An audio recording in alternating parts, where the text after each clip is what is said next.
बस चले। ओके, तो अभी जो नेक्स्ट वीडियो जो हम बना रहे हैं that is property of basis. ये आपका चैप्टर कौन सा चल रहा है बच्चे? ये आपका जो चैप्टर चल रहा है ये आपका चैप्टर नंबर 2 है, acid basis and salt. Acid basis and salts के अंदर अभी तक हमने प्रॉपर्टीज ऑफ एसिड्स पढ़ ली थी। एक बार आपको क्विक रिवीजन इसका बता देते हैं। क्विक रिवीजन इसके अंदर क्या है कि देखो हमारी प्रकृति के अंदर सारी चीज़ें मिलती हैं, हर तरह के मेटल्स नॉन मेटल्स मिलते हैं।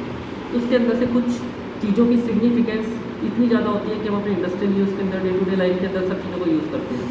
कोई भी चीज़ अगर उसकी केमिकल्स के बेसिस के ऊपर उसको डिस्टिंग्विश किया जाए, सेपरेट किया जाए, तो मिलने वाली प्रकृति में सभी चीज़ों को एसिड, बेस या फिर सॉल्ट, इन तीन चीज़ों के अंदर हम उनको डिफ्रेंशिएट कर सकते हैं। या तो एसिड होगा, या बेस होगा, या सॉल्ट होगा, केमिकल प्रॉपर्टीज़ के माध्यम से। एसिड और बेस के अंदर देखो यहाँ एसिड क्या चीज़ होती है जिसके सामने H लिखा हो, जैसे HCl, HNO2, H2SO4, ये सारे एसिड की पहचान है, जिसमें OH और जो बेस होता है बेस के पीछे लगता है OH, ठीक है।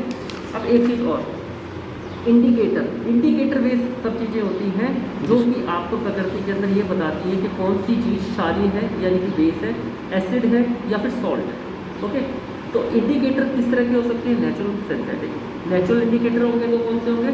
नेचुरल का मतलब होते हैं जो कि प्रकृति में ऐसे मिलते हैं, और सिंथेटिक होते हैं जो कि हम अपने फैक्ट्री के अंदर बनाते हैं। हम सबसे पहले आप शुरुआत की क्लासेस से ही एक चीज़ पढ़ते आए हैं कि लिटमस पेपर टेस्ट, किसी भी एसिड या बेस को टेस्ट करने के लिए सबसे ज़्यादा यूज होता है litmus paper. Litmus solution actually बनता कहाँ से है? ये एक काई जो लिचन बोलते हैं, लिचन जो काई होती है उसके अंदर से बनता है। ये लिटमस सॉल्यूशन एक्चुअल में खुद पिंक कलर का होता है। इसको जब भी हम एसिड के साथ में रिएक्ट करते हैं तो रेड कलर बन जाता है, उसको बेस के साथ में करते हैं तो ब्लू कलर बना देता है। ओके, ये आपके देखो बेस है NaOH, KOH, COH2, ZnOH2, ये सारे हमने पढ़ लिए हैं। ये आपके टेस्ट दे रखे थे इसके अंदर, आप पीछे वाली वीडियोस के अंदर इसको देख लीजिए। अब प्रॉपर्टी ऑफ एसिड हमने करी थी। सबसे पहले मेटल के साथ में रिएक्शन, जब ये मेटल के साथ में रिएक्ट करेगा तो क्या बनेगा? मेटल में एसिड का अगर रिएक्ट करेंगे तो सॉल्ट और हाइड्रोजन गैस लिबरेट करेगा। मेटल विद, फिर दूसरा था मेटल ऑक्साइड के साथ में, जब भी एसिड को मेटल ऑक्साइड के साथ में करेगा तो मेटल प्लस में एसिड एक सॉल्ट बनाएगा और पानी बना देगा, ठीक है। ये आपने पीछे वाली वीडियो में दोबारा देखना थी। रिएक्शन विद बेस, अगर बेस के साथ C प्रॉपर्टी थी तो क्या बनाएगा? तो भी सॉल्ट और वाटर बनाएगा। हमने पढ़ा था न्यूट्रलाइजेशन रिएक्शन क्या चीज़ होती है? जब भी एसिड और बेस आपस में मिलते हैं तो न्यूट्रल बंद कर देते हैं, एक दूसरे की क्षमताओं को क्षीण कर देते हैं, उसको हम न्यूट्रलाइजेशन कहते हैं। फिर हमने पढ़ा था कि reaction with metal carbonate and metal hydrogen carbonate, ये इसके साथ में ये पढ़ा था, metal carbonate, hydrogen carbonate, salt water plus में कार्बन डाइऑक्साइड बना देगा। ये सब हमने पढ़ा था। आज हम पढ़ेंगे प्रॉपर्टीज़ ऑफ बेस। जैसे हमने ये एसिड की प्रॉपर्टी पढ़ी थी ऐसी बेस भी होती है। सबसे पहले बेस क्या चीज़ होती है? क्षार होते हैं, ठीक। बेस दो चीज़ होते हैं जो कि एसिड के साथ मिलने के बाद में उसको न्यूट्रल कर देते हैं और केमिकली उनके पीछे OH लगता है। सबसे पहले इसकी प्रॉपर्टी देखते हैं, solubility in water. Some bases are soluble in water, such bases are called alkalis. जो भी बेस पानी में मिल जाए उसको अल्कलीज बोलते हैं। अगर आपको बोल जाए कि अल्कली सॉल्यूशन है तो इसका मतलब NaOH, KOH, नमक को पानी में मिला देना भी अल्कली सॉल्यूशन होता है, ठीक है। All OH group containing compounds are base but only water soluble bases are alkalis. देखो सभी OH जिसके भी पीछे OH लग जाता है, जिन कंपाउंड्स के पीछे, वो बेस कहलाते हैं। लेकिन जो पानी में घुल जाते हैं जैसे कि नमक, उन्हीं को ही अल्कलाइज बोला जाता है। इस चीज़ का विशेष ध्यान रखिएगा, ओके। अब दूसरा जो रिएक्शन है वो हम देखेंगे यहाँ पे, reaction with the metal, sorry यहीं देखिए, जैसे हमने पहली प्रॉपर्टी सोल्युबल इन वाटर, दूसरा है reaction with the metal of the base. जब भी बेस को मेटल के साथ में रिएक्ट कराया जाएगा वो सॉल्ट बनाएगा और हाइड्रोजन गैस लिबरेट करेगा। उदाहरण के लिए सोडियम हाइड्रोक्साइड NaOH प्लस में जिंक, ये मेटल है, इसने क्या किया? Na2ZnO2, Na2ZnO2, ये क्या है? ये आपका साल्ट सोडियम, और प्लस में हाइड्रोजन गैस को लिबरेट कर दिया, ठीक।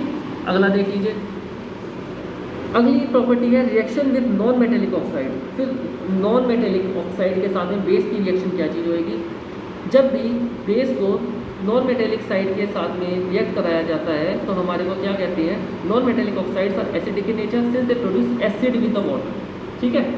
मतलब नॉन मेटेलिक ऑक्साइड को, क्योंकि ये खुद ही एसिडिक होती हैं, तो जब भी बेस के साथ रिएक्ट कराया जाता है वे पानी प्रोड्यूस करती हैं। जैसे carbon dioxide plus H2O, H2O, CO3।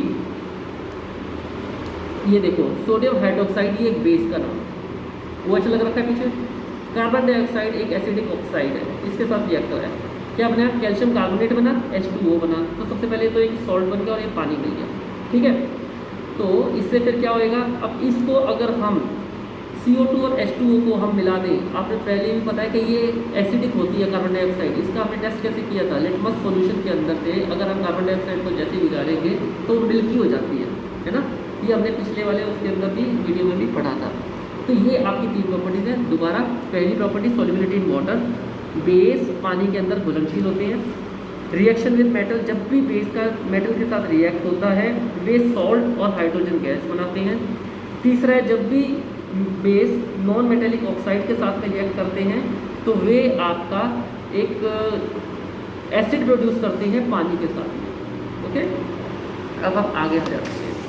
आगे देखिए, what is common in all acid and bases. अब हमने इनके विभिन्नताएं तो देख ली, परंतु अगर हम बात करें कि कुछ तो कॉमन चीज़ होती होगी जो सारे एसिड और सारे बेसिस के अंदर होती है, वो कॉमन चीज़ें क्या चीज़ होती है? We have seen all the acids react with the matter to produce hydrogen gas, for hydrogen gas appears to be common in all acid. सबसे पहले चीज़ हमने क्या देखा? जितने भी एसिड हैं जब भी मेटल के साथ में रिएक्ट करते हैं तो सारे के सारे मेटल के साथ रिएक्ट करते हैं, कौन सी गैस बना देंगे?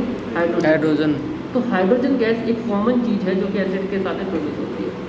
Let us know carry out activity 2। ये कैरी है एक्टिविटी है जिसके अंदर उन्होंने हाइड्रोजन गैस लिबरेट करके दिखाई हुई है, ठीक है।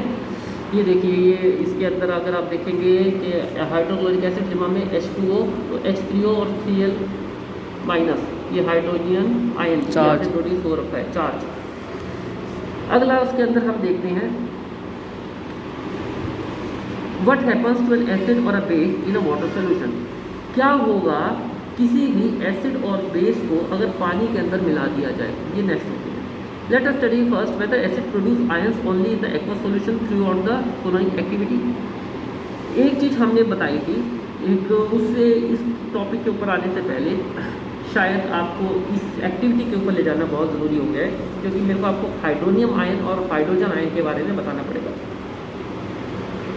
Conduction of current by the acid. आपने ये पता है कि इलेक्ट्रोलिसिस एक ऐसी प्रक्रिया होती है जिसके अंदर मेटल की एक पतली सी परत दूसरे मेटल के ऊपर चढ़ा दी जाती है, ठीक है, बिजली पास करवाने के बाद में, जैसे कि सोने की परत चढ़ाना, सोने का पानी चढ़ाना, ठीक है, इलेक्ट्रोलिसिस प्रक्रिया के अंदर होता है। उसने सबसे पहले क्या किया? Fix 2 nails on a cork and place in 100 ml of capacity beaker. ये बीकर लिया, 2 यहाँ पे ये कीले गाड़ रखी हैं इसके साथ में, और इसको 6 वोल्ट की बैटरी से कनेक्ट कर दिया, ठीक। अब इसके अंदर डाइल्यूट हाइड्रोक्लोरिक एसिड ले लिया, भर दिया इसको, so that 2 nails are immersed in, और ये इतना ले लिया कि इसके अंदर डूबी हुई है। अब हमने करंट चालू कर दिया। हम क्या देखते हैं कि हमने अगर यहाँ पे एक बल्ब यहाँ पे इस तरह से कर रखा है तो हम देखते हैं कि इसके बल्ब जलना शुरू हो गया। Now repeat the experiment separately with the dilute H2SO4। पहले HCl लिया था, अब इसको खाली कर लो, अब इसके अंदर H2SO4 ले लो, और now we can conduct that dilute acid conduct electricity. वो भी इलेक्ट्रिसिटी को कंडक्ट कर रहा है, बल्ब फिर से जलना शुरू हो जाएगा। Now repeat the experiment separately with the glucose solution. अब इसके अंदर एक ग्लूकोज सोल्यूशन या अल्कोहल सोल्यूशन ले लो, OH है ना ये, इसका मतलब बेस ले लो इसके अंदर। You will observe that bulb does not glow in any of these cases. आप देखते हैं कि इस केस के अंदर आपका बल्ब नहीं जला। इसका मतलब क्या हुआ? एसिड जब हमने डाला था तो उसके अंदर कुछ ऐसी चीज़ थी जिसकी वजह से करंट इसके अंदर से फ्लो हो रहा था, परंतु जैसे ही हमने बेस डाला ये करंट फ्लो होना बंद हो गया। क्यों?